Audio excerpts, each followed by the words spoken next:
Known as a place that welcomes wackiness. Small wonder, then, that a national movement to get adults to skip in public is taking off on the streets of L.A. Tonight, in my special look at Wacky L.A., I join two of the movement's leaders and skip to it.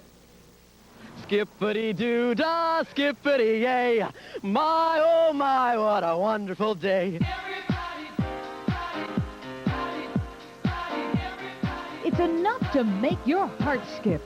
Two grown-ups skipping joyously down the street, urging others to skip along to their wacky beat.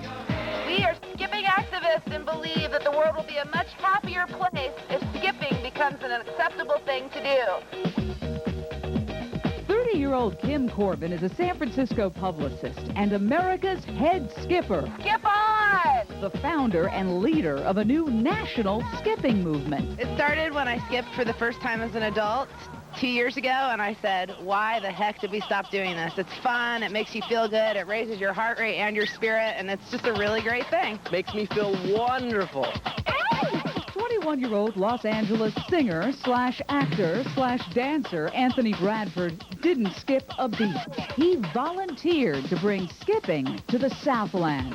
This is a classic example of skipper envy. He wants to join us, but he's scared. You've experienced skipper's shame. Yes, I have. I was a secret skipper. I would skip in my bedroom. I was scared to go out and skip. I felt that if I go out, people will look at me. People will laugh at me. People will make fun of me. But then I said, no. I cannot feel like that. I have to let it flow, let it go, and be the child that I know I can be, the child that is inside of me, the child that I want to breathe.